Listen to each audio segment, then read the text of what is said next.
we'd be like, oh no, here comes the Chinese. You know what I mean? Like, but it's always sort of comical. Yeah. But yesterday, picture this: the water is coming down out of a tap, so that at Burleigh there's those little bathroom or the barbecue area where you can just wash your hands. Yep. And there's no one around, so it's our friend Yuriko. She's washing her hands, and these Chinese people have been hanging around them, and they noticed they were Chinese, blah blah. And this lady came straight over the top and just put her hands above Yuriko, who's already washing her hands like 10 centimeters below the tap. Just dropped in on her. Just dropped in, started washing her hands. So they're face to face. Like, she's going, what is she doing, man? Isn't that funny? I'd love to see that happen in China. Like, what goes on? Wow. Have you been there? I've never been there. No, mate, no. Could you imagine it? Whole cities of people just like fighting to wash their hands, pushing it. It's hilarious. It probably like culturally means something over there or something. I don't know. What an alpha move. Yeah, I think it's just the first is there. Jesus. Yeah. I think do whiteys love order or what? You know. Yeah. I just overthink it. I love it. No, you're spot on. Because years ago I worked at the international airport at the surf shop there when it first opened in like 95 when I first moved back from Adelaide. And yeah, you're 100% right. We knew when the Korean flights were in and the Malaysian and the Singaporeans and Chinese because they were all so culturally different. Even just the way they'd come into a shop and sort of behave, you know. Yeah. Koreans were shockers. Yeah. What was their one? They'd spit. They'd spit on the floor and in the shop. Yeah. Oh, true. And they're always clearing it, like hucking up, you know. Yep. Oh, but and in other ways they are really cool, you know. Yeah. But the Japanese and the Koreans didn't get along. They purposely made the flights at different times of the day because they'd have a lot of problems. Yeah. They got some old hate from the war. Yeah. And wars before that war. Yeah. Just old stuff. But picture it, like we can't understand it in Australia because we have no neighbours. No, that's it. You know what I mean? Yeah. Those guys are just over there. You know, and they don't look alike at all when you're a Japanese person, you know, to a Japanese person, Korean is completely different looking. I can spot it, of course. Yeah, I can. Yeah. But, you know, you can imagine this whole new other level of those guys over there, you know. It's Koreans. full on. It's quite deep-seated, isn't it? Yeah. But my mate went to the Philippines recently, and he said something interesting that you know, lovely people, just like all the Koreans, you know.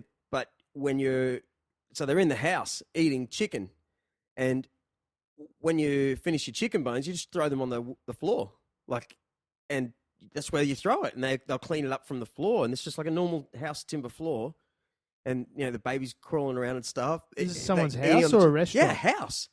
So the cultural way, he was telling me, is that in a Filipino house, you know, when you finish stuff, you just chuck it on the floor. So you're sitting in a chair and a table, like sort of thing. But wow. Yeah, the floor is, it's always timber. But yeah, you can just throw it off the side of the table on the floor. So Jesus Christ. Different things, man. Different important things. And no doubt Aussies would do some things that disgust them. Yeah. Some weird thing that we do that's like, can you believe what they do, those pigs? He just put his chicken bone back on his plate. I'm going to be sick. What's he doing? God, mud crab night, it'd suck, wouldn't it? Yeah. Man. Jesus. What's going on? That's bizarre. We didn't get racist then, did we? No. That wasn't racist at all. We covered it. No. We're safe, mate. I'm a minority. Yeah. Italian. You know fine. what? Have you heard any Joe Rogan podcasts lately? Not lately. No, I sort of, because I'm not driving to Brisbane every day like I was, I haven't been listening to as much podcasts. Yeah. I was just keep thinking what he has is another guy in this room that will make us drinks or something. I always get to about this time where I'm looking down at the clock going, man, I need a drink. I need a red band. I need something, someone to chime in with something ridiculous. Yeah. Come on. Yeah. Have we reached the time? Possibly. Yeah. I'm supposed to get back to work. Yeah. I probably should go and do something now. What's that Instagram page again? It's Matt Bozina, MattBozina, and then _art. Yeah. So at Matt Bozina art. Yeah. Cool. And is Instagram an app? Yes. Technically? Of course, it's a site and an app. Yeah, like Facebook sort of thing, but it's... Can you buy off the... Is Instagram have an ability to set up a shop not on the site itself, but what most like artists do is they'll have a link in their bio. So you click on their name, and they'll have a link to their store. I haven't set that up yet, but people can just hit you up and send you a message. You know how much for that one or whatever. But I'm gonna get organised, have it set up a little website and sell them. Yeah. Why not? Why not? Exactly. We're all going to be gone one day. That's right. You know what I mean? We're all just going to be gone. And there's the other beauty of being an artist. Like I am leaving a digital trail actually for my kids. Yeah. My great grandfather was racist. But only Koreans, you know. Only to those Filipinos. Who isn't? No. But you're in the same boat. Oh, I'm leaving a digital trail right here, right now, as you speak. Yes. But you're leaving some art. Yeah, exactly. Digitally, if this digital, what else could be up? Isn't that crazy? Imagine if digital becomes analog. You know, something else happens where all this stuff ends up VHS tape. Like, oh man. Or like solid those state, 90s kids. 8-track or something. Yeah. Classic. I can't see it though. I can't see it happening. Well, a lot of people are really, really sort of terrified of being in the cloud or having, like, I know a lot of my friends, like, they won't go on Facebook and all that because they're like, oh, I don't want. But who cares, you know? Yeah. At this point in time, like we've all sort of been online. You know, like every website you've ever been on, they can tap in and see what porn you've looked at. But exactly, who cares? But as it goes on, they're all just realizing, oh man, he's a dude. You know, like that. He's going to have a certain percentage of his time will be doing that. Yeah, right.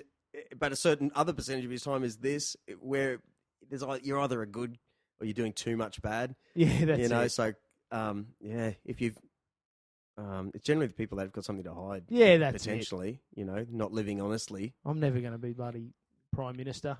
Oh, imagine trying to be a Prime Minister today. Imagine that. Yeah. Though I'm sure they would screen that too. And of course. Well, Mr. Obama, just like to have a little bit of a chat to you about your internet history here back. You know what I mean? Like, imagine if you were honestly a 14-year-old just person now, and you're quite charismatic. You do some stuff with your phone. You're only 14 at school, but fast forward 15 years, you become the Prime Minister or the President or whoever. Yeah.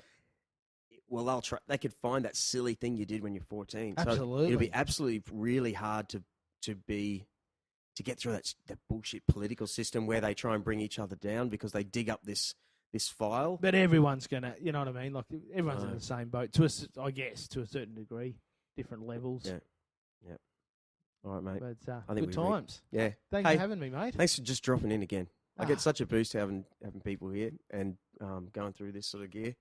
Yeah, it's good, mate. It's holding mics instead of beers. Yeah, exactly, eh?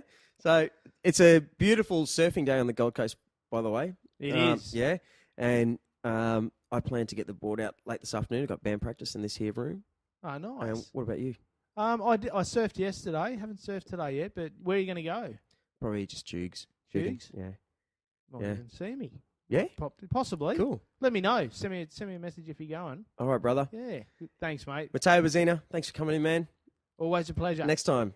All right. See you, mate. No, do something funny. Ready? What's the song in your head? Shit, no, you did this last time and I draw blanks. It always makes my day, though. I know, but shit. And then I panic. If there's a song in your head right now, that's the thing. It's a daggy song. Come on. There's just exclamation marks and panic. Exclamation marks and panic. Ba-bow. See you, dude. See ya, mate. When I say A, they shall not say O. When I say...